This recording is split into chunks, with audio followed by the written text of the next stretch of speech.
Hey everybody, I've got a really fun one for you today because Hyundai has flown me out to beautiful Nashville, Tennessee to take a look at their full line of electrified products, including this, the all-new 2022 Hyundai Santa Fe plug-in. That's right, the plug-in hybrid version of the ever so popular Santa Fe.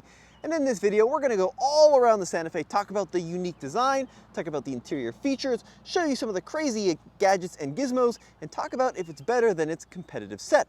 Now, what is the Santa Fe? Well, it's kind of an interesting vehicle. Now, abroad, this is a 3-row crossover. Here in the US, it's only available with 2 rows, and it competes with cars like the Honda Passport, the Nissan Murano, the Ford Edge, but it also more indirectly competes with the ever so popular compact class like the RAV4, the CR-V, and even this car's little brother, the Tucson. And there you can see Alex Dykes from Alex on Autos chilling out in the background there. Now, the Santa Fe plug-in hybrid does incorporate both gasoline and electric technologies. Now, the electric side of the Santa Fe plug-in, it has a 13.8 kilowatt hour battery. You fill it up over here on the right side of the vehicle. There you can see the J1772 plug, and in a matter of a few hours, you can travel up to 30 miles or so on a single charge. Now, that charger on the Santa Fe is unfortunately a little bit derated when compared to the Tucson. So the Tucson has a standard 7.2 kilowatt onboard charger. The Santa Fe is just 3.6. And they tell me the reason for that is when you look at the plug-in abroad with the 3-row, they can't fit a larger charger. But of course, we don't get that 3rd row, and they just simply have not redesigned it to accommodate that larger charger. So 3.6 is all you get. Now, from an exterior design standpoint, this thing is pretty wild. It's pretty out there. I really like these wheels a lot. I think this is a very aggressive wheel design, and it just looks phenomenal. Almost off-roady, I would say, in its overall kind of thought process. A 19-inch wheel wrapped in these Continental cross-contact tires. Now, from a front-end design perspective, this thing is pretty out of this world. So you've got the separation between this running light, turn signal, and then of course the main beam. But the main beam is actually a quad design unit. So you have 2 per side, which is something I haven't seen on a vehicle since maybe the 1970s or 1980s here in the US. We do get a little bit of a flicker on camera out of these LEDs, but that's a light signature, kind of this design that starts up there and then shoots down toward the bottom, and then a very large grille, which is the trend now, right? Large and in charge. Compared to its little brother, the Tucson, the side is much more conventional. But one thing I do love about the Santa Fe is out back, it has a very vertical rear end, so you can maximize the cargo capacity. Now, the gasoline side of the plug-in hybrid equation means that this vehicle has a 1.6 liter turbocharged 4-cylinder engine. You fill it up over here on the left side.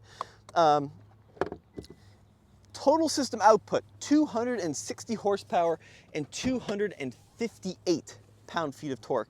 So it certainly is a little bit less powerful than the Toyota RAV4 Prime, but it does offer a lot of performance in a nice compact package. And one of the most interesting design elements about the Santa Fe is that it uses a 6-speed conventional automatic transmission.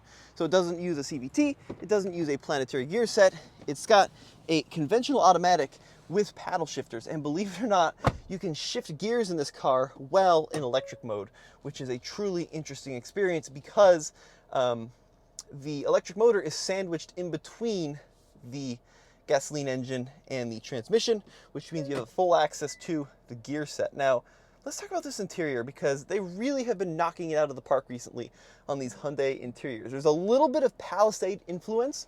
Palisade, of course, being the large 3-row Hyundai SUV, and that is certainly a good thing. I really like these seats with this pleated leather material. Now, if we go ahead and dive into the glove box and take a look at the owner's manual, we will find that this vehicle, as equipped, $46,780. It starts at about $40,000. This one, of course, is the limited, so it's got all the bells and whistles. But for that money, you do get this incredible diamond-stitched leather interior, which looks nice. They give you these really snazzy-looking speaker grates on these Harman Kardon speakers. You got this kind of funky trim across the inside, which is definitely a little bit unusual. It looks like a knurled finish, but it's actually just like a plastic. But I prefer this over the piano black, which you find in a lot of other Hyundai products. And then fully digital instrument cluster, and of course your main infotainment screen here. So you can swipe, very easy to use, very simple to use. And one thing I love about it is the PHEV menu. So it tells you all sorts of good plug-in hybrid information, which is something lacking on other plug-in hybrid crossovers, but it shows you stuff like your energy flow. It shows you stuff like your energy information, how much charge you have in the battery. It'll even show you charge times based on 120 volt or 240 volt chargers. There's your total range in both electricity and gas forms. So lots of good information, but overall a super easy system to use. It's got Apple CarPlay, it's got Android Auto, it's got these little tiles so you can kind of do some shortcuts over there. Really like the Hyundai system. And then if we take a look at the instrument cluster, we can kind of get a lowdown on all of the different information it tells you. So on the left here, speedometer. On the right, we've got our power information. And then the whole look will change depending on the mode. So they do a nice job of kind of switching it up when you go into Eco, Sport, Snow, or Smart. And then there's also an all-wheel drive lock function. This model comes standard with the Hyundai all-wheel drive system, which is a mechanical system that uses a drive shaft versus Toyota in the hybrids, which use a disconnected system where the rear axle is powered exclusively by electricity. Lots and lots and lots of safety gear and self-driving tech. So we've got lane centering, adaptive cruise control, blind spot monitoring, all of that in there. We also have the camera on the turn signals. When you turn on the turn signals, you got the cameras in the corners.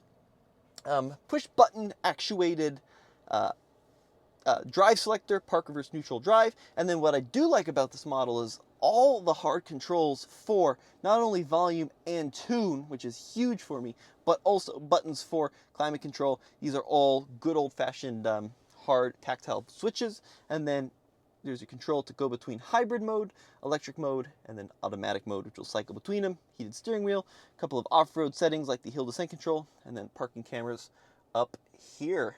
Nice, crisp, clear cameras. Now this is my driving position at 6'1". Let's go ahead and check out the rear seat. See how usable that portion of the vehicle is.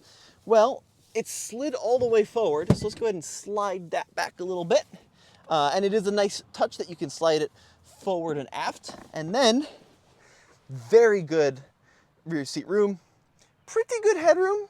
I think if you were over 6'1", you'd probably start to run into headroom issues, but you can also recline it a lot if you want to go into full luxury mode. And then this model also has the full panoramic sunroof. Out back here, 2 USBs, and then a 115 volt AC plug back there. So very decent rear seat room. And then in the rear, power liftgate in this limited model, and a truly enormous trunk. Let's check some under storage. So we got that under there. We got the included charger, and then we've got under here a jack as well. Harman Kardon subwoofer back there, and then the seats, second row seats, do fold electronically, which is really, really nice. But overall, this is a very well-equipped car. You know, it is expensive. We're talking, you know, 47, 48 grand in that territory, but you get a lot of great options for the money.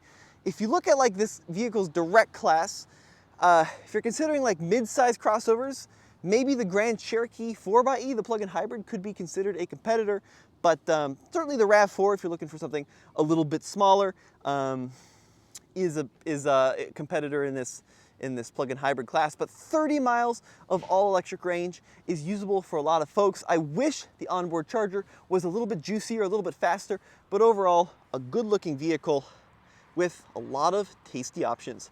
Let me know what you guys think in the comment section below. As always, this has been Tommy with TFL Now. Check out TFL Car, TFL Truck, and TFLOffroad.com for all the latest and greatest in news, views, and reviews.